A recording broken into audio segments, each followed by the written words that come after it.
Hello and welcome back, Star Wars fans, and I'm here with an update concerning The Mandalorian TV show and that fantastical ending that has the internet abuzz. And of course, there will be spoilers for season 2 in this update. So courtesy of the Direct, The Mandalorian successfully ended its sophomore run in an unexpected fashion by introducing a brand new canvas of storytelling for the show to tackle moving forward.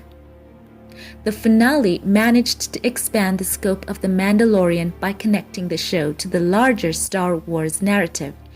And all of this was made possible by the surprise appearance of Luke Skywalker. The main focus of the storyline in Season 2 is for Mando to bring Grogu to a Jedi, and the journey of the runaway duo wasn't easy throughout, from meeting iconic Star Wars characters such as Bo-Katan and Ahsoka Tano to eventually being captured by Moff Gideon. The core protagonists of The Mandalorian went through a lot to succeed with their goal. During the high-stakes finale, Moff Gideon was almost successful in thwarting the reunion of Mando and the child, but the duo was saved by the unexpected arrival of Luke in the final moments. And now, one of the co-creators of The Mandalorian has opened up about the shocking inclusion of the fan-favorite Jedi. In an interview with Good Morning America, The Mandalorian showrunner Jon Favreau shared interesting tidbits about the mind-blowing cameo of Mark Hamill's Luke Skywalker during the Season 2 finale of the show. Jon Favreau revealed that it was very tricky, in quotes, to keep Luke's appearance a secret, while also admitting that the crew was scared that the surprise cameo would leak. So the Iron Man director then confirmed that Hamill was present during the filming of the finale, pointing out that the visual effects team worked tirelessly to try to make him look as much as he did in the old films. So this is a quote by Jon Favreau. He said, "It was very tricky because it's very hard to keep a secret nowadays, especially with Star Wars, because people are so curious about it. And there's so many people involved with the process, with visual effects, finishing, making it, filming it, the studio, everything. Every piece of casting leaked. We were so scared right up till it aired that our surprise cameo was gonna leak too.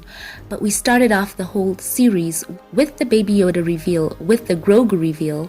That was a secret that everybody was really blown away by, and part of that is not telling too many people, not having merchandise that's being tooled up and announced, all that kind of thing. And then to have the very last episode to have Mark Hamill actually on set filming and us using whatever technology we have to de-age him and try to make him look as much as he did in the old films.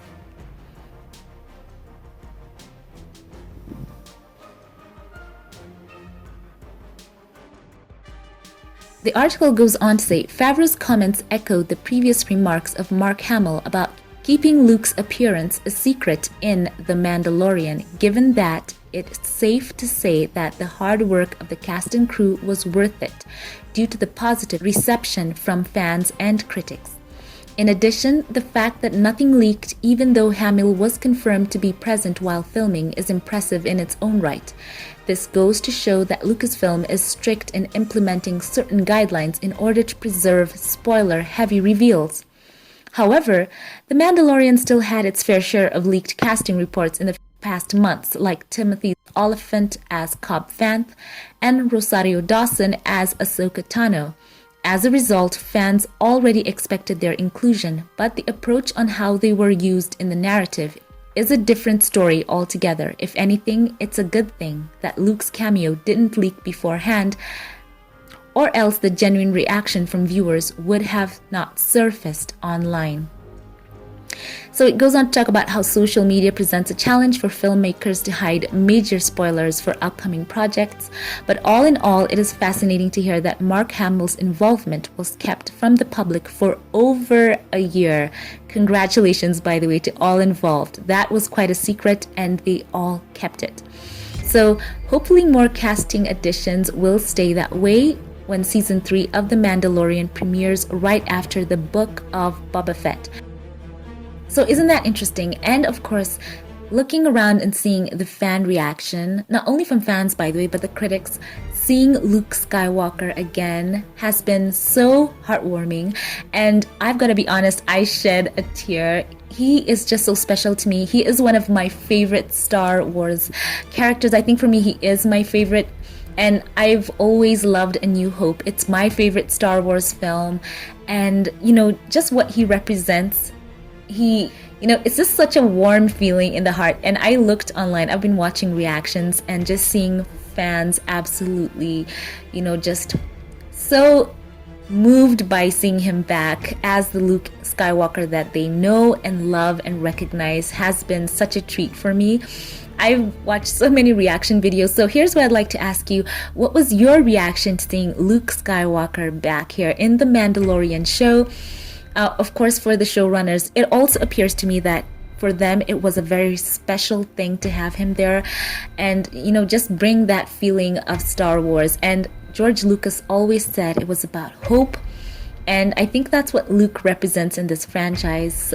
There's just an essence about him. And I think that should never be lost at all in any of his appearances. So yes, what a heartwarming thing. And yeah, once again, please share with me your thoughts. So Disney Plus has also revealed the first details around the Mandalorian spin-off show, The Book of Boba Fett. Once again, Jon Favreau in his interview with Good Morning America has confirmed the new show, which is its own series rather than a third installment of The Mandalorian. Some had mistakenly assumed so. So Temuera Morrison, the Boba Fett actor, will be reprising his role, as well as Ming-Na Wen, who plays the bounty hunter Fennec Shand. By the way, I'm so excited for them both. They have wanted this. Temuera has wanted this with all his heart and soul, so I'm so excited for them. So the Book of Boba Fett, as we've learned, will also be set within the timeline of The Mandalorian and will debut in December 2021 and is currently in production as per what Jon Favreau said. So this means that this spin-off will come out a bit before season 3 of The Mandalorian. So back to the main part of this article. Aren't you so excited to know that Mark Hamill was on set? They did their very best to de-age him. And you know what? Frankly speaking, for what they gave us for a TV show budget, which, by the way, which we all know for Disney Plus is quite substantial, I think that they did a great job with what they did with Mark Hamill on screen. And the fan reaction was so glowing from all corners, and everyone just thanking Jon Favreau, Dave Filoni, the writers, the cast, the crew, for all they have done to make Star Wars feel special, to make people feel, that warm glow in their hearts, like kids again. And Mark Hamill, of course, he also tweeted about his appearance as Luke Skywalker on his Twitter, and he said that the fact that we were able to keep my involvement a secret for over a year with no leaks is nothing less than a miracle, a real triumph for spoiler haters everywhere. So that is very cool as well. So guys, isn't it so special to know that that was Mark Hamill right there on screen? And of course they did use an actor, kind of like a stand-in, but for some parts we know for sure that it was Mark Hamill right there, just giving us that Luke Skywalker that we all know and love. And I really felt this was so good for him. This is what a lot of people wanted to see when we were going in to watch the movies, and we finally get to see Luke Skywalker like this, live action, not some video game, not some comic book, but just actually getting to see a version of this with Mark. That makes it so much more special. So share your thoughts with me, and also I'd like to know your thoughts. There's been a fan casting for Sebastian Stan, perhaps if they have a show moving forward, and there has been some speculation that they might have a Luke Skywalker show. I've seen some people talking about that. What do you think about Sebastian Stan taking over the mantle, or would you like to see some kind of Mark Hamill CGI mashup, or perhaps both of them combined? Who knows? So let me know your thoughts. I want to share this quick article with you here, and I want to know your thoughts. Thank you for all who watched. My Patreon supporters, thank you for choosing to support me, and I will highlight one of your comments today, and this is courtesy of my Patreon supporter James Daniels. And how in line is this? He talks about Luke Skywalker's appearance in the Mandalorian show, and he says, spoiler, hashtag spoiler, and continues on to write, Max Lloyd-Jones was epic as Luke Skywalker. So yes, thank you for pointing that out, James Daniels. Thank you so much. In fact, it was Max Lloyd-Jones who was also the stand-in for Luke Skywalker, so it was a mashup between him and Mark Hamill. So thank you for sharing that. Thank you for supporting my channel, James Daniels. I appreciate you so much. Thank you to all of my Patreon supporters, and I hope you all have a Merry Christmas up ahead. Thank you for watching. Leave your thoughts below. Like, comment, and subscribe if you like this video. Share it as well, and I will appreciate that. Thank you for watching, and I will catch you in the next one. Have a blessed one.